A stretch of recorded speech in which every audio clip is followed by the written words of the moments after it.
ये ऐसी कंजूस है कि कुछ पूछो ही नहीं। एक बुढ़िया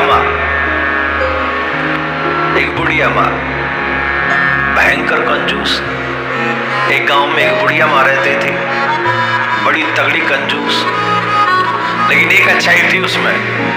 ओम नमः शिवाय, ओम नमः शिवाय, ओम नमः शिवाय, ओम नमः शिवाय, ओम नमः शिवाय, ओम नमः शिवाय, ओम नमः शिवाय, बोलो ओम नमः शिवाय।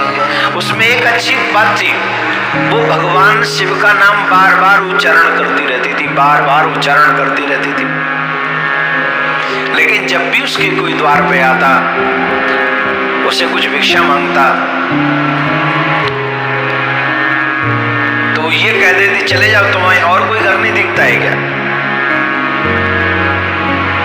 और कहीं जाके मांगो, वहां मिल जाएगा। मेरे ही घर में आ जा। तो मैं तो शिव की परम भक्त हूं, मेरा तो कल्याण ही होगा, मैं किसी कुछ देने वाले नहीं। जाओ जाओ जाओ, कोई आ जाए, संत आ जाए, महात्मा आ जाए, कोई आ जाए, पर किसी को कुछ नहीं देती थी। कहने का मतलब है किसी की अच्छाई के चर्चे थे तो बुढ़िया माँ की कंजूसी के चर्चे थे पूरे गांव में। और गांव में ही नहीं, कंजूसी के चर्चे ऊपर तक थे, शिवलोक तक थे इस बुढ़िया माँ के। क्यों, नाम तो लेती थी शिव जी का, तो चर्चे बड़े हाई फाई थे, ऊपर तक, देवलोक तक, शिवलोक तक। बाबा भोलेनाथ तक भी आवाज गई कि बड़ी तगड़ी कंजूस है, किसी को कुछ नहीं देती है। तो बाबा ने सोचा चलो कुछ प्लान करते हैं, हम भी चलते हैं, क्या पता हमें देख के दे दे। तो बाबा इस बुढ़िया माँ के पास में एक भिक्षुक का रूप बना कर आए, भोले बाबा, भूत बावन। तो एक भिक्षुक का रूप बनाकर जब भोलेनाथ बुढ़िया माँ के पास में गए, मैया के पास गए, तो मैया से कहा भिक्षाम दे, भिक्षाम दे, भिक्षाम दे, भिक्षा दो। अब डायरेक्ट मना करना ठीक नहीं लगा उसे। बोले कि थोड़ी देर बाद आना।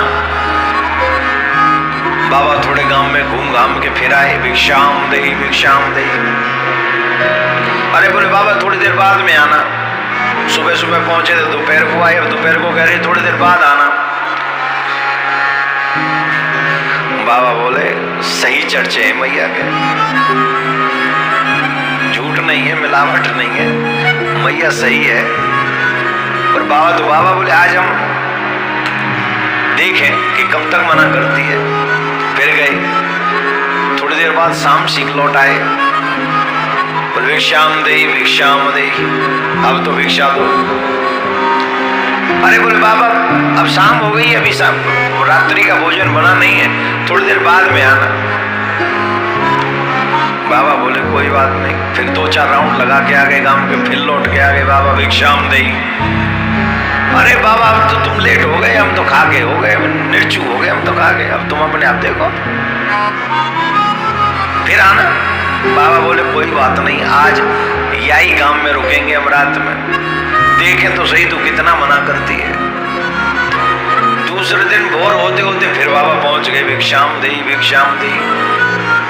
अब तो मैया से रहा नहीं गया। मैया बोली बाबा तू तो मेरे ही पीछे पड़ गए हो, या पूरे गांव में कोई ना दिख रहे होगा तो जरूरी में तो डायरेक्ट नहीं कर दूं जब ये अच्छा लगेगा, मैं ना देना चाह रही तो समझ में ना आ रहा हूं। समझदार आदमी वही थे कहें जो इशारे समझ जाए। तू दोपहर सवेरे आएगा, मैं नहीं कर दी, बाद में आई हो, फिर एक देर बाद आएगा, मैंने बाद में आई हो। 4-5 मिनट तो जब कह दी बाद में आई हो, या को मतलब है यहाँ आई हो ही मत, तू समझ रही हो ना है। जट बाबा समझ गए कि मैया वाकई दिल से कंजूस है, इसे वैसी नहीं तगड़ी कंजूस है, आगे तो कितने पीछे पड़ जाओ पर यहाँ के हाथ थे एक दानों नहीं निकले। तो बाबा भोलेनाथ क्या करते, भिक्षुक के रूप में आए, जट बाबा चले गए, बोले मैया नहीं देगी। समय तो समय, धीरे धीरे समय खिसके हो। गाँव वाले ने कही मैया कछू तो काऊ दे दे कर, मरेगी तो नरक में जावेगी, तेरे हाथ से कछू ना छूटो। तो वो मैया कहो करे मैं मरूंगी तो शिवलोक जाऊंगी, कहूं नहीं जाऊंगी मैं, इतना नाम जपती हूं मैं शिव जी को, ओम नमः शिवाय, ओम नमः शिवाय। सीधे सीधे शिवलोक जाऊंगी और कहूं नहीं जाऊंगी। काम बारे में क्या तेरी मर्जी। अब वो समय भी आ गया जब बुढ़िया माँ को समय नजदीक आ गया, और जब समय नजदीक आयो तो बुढ़िया माँ को शिव के दूत नहीं दिखे, यम के दूत दिखे। अब तो यमराज के दूत जबरदस्ती फांस में बांध के बापू काल फांस में खींच के ले जाए भी लगे। अरे तुम कौन हो, तुम कहाँ से आएंगे? मुझे तो शिव के दूत ले भी आएंगे, मैंने तो बड़ो नाम जपे हो शिव जी को।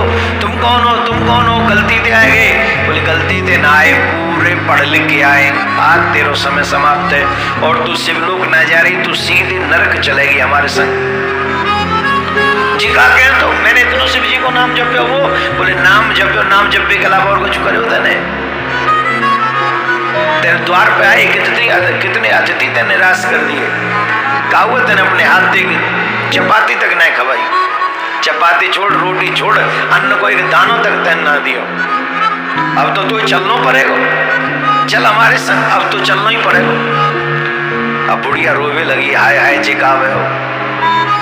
बोले भैया एक काम कर दो, दया नेक सी तो दया कर दो। बोले कहा? बोले तुम सांचे को नरक में ले जा रहे हो? बोले हाँ डेफिनेटली। बोले भैया एक काम करे, तुम शिव जी को नाम लियो है तो ने कितनी सी तो दया कर दे। बोले कितनी? बोले इतनी सी दया कर दे कि कम से कम ज्यादा ना आए तो शिव जी के सामने तो ले चल रहे, चाहे फिर नरक में ले चलियो।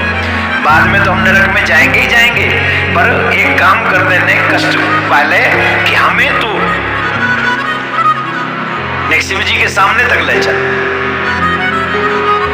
बोले ठीक है, और इतना नाम तो जपे तो दया आएगी। बोल चलना है, मान नहीं तो लेके चल रहे।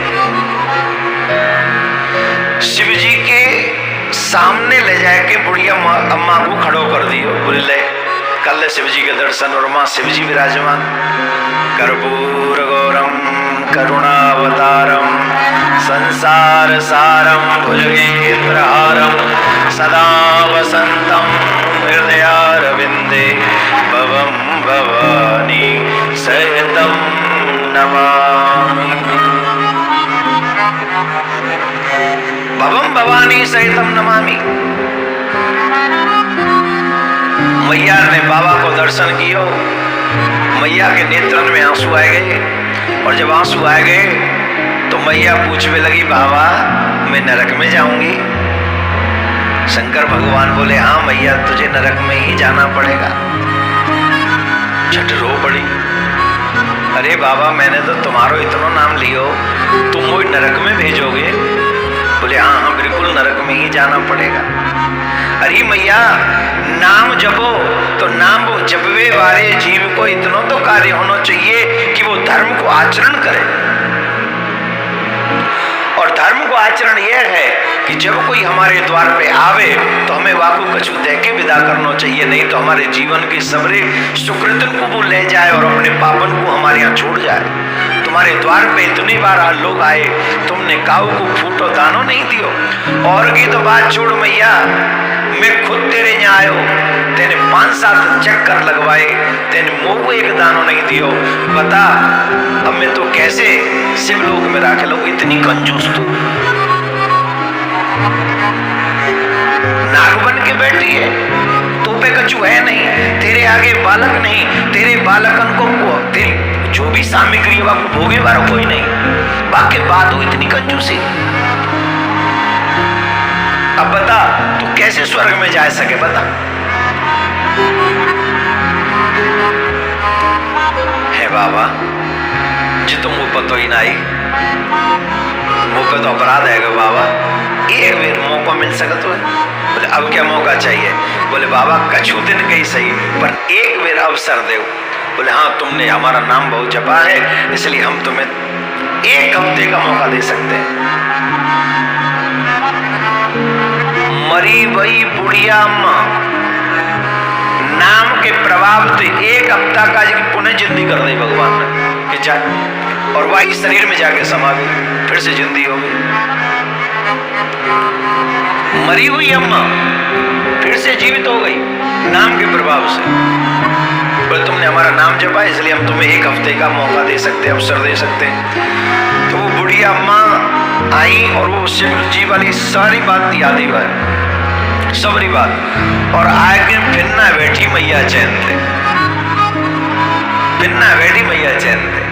फिर क्या करे, बोले काऊ है बुला।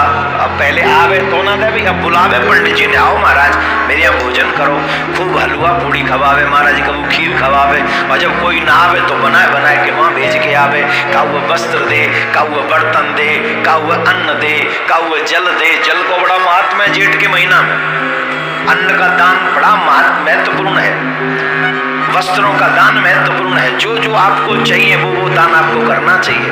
तो मैया ने सब कुछ दान कियो, चारपाई भी दान करी, बीजना भी दान करो। आजकल ऐसी पंखा दान करते लोग, पहले बीजना करते थे, है ना। और पैरों में पहनने वाली चप्पलें भी दान में करी। जो जो वस्तु आवश्यकता होती है मैया ने 7 दिन चैन से नहीं बैठी, रात में भी व्यवस्था करे तो सवेरे भोजन भंडारे करवावे।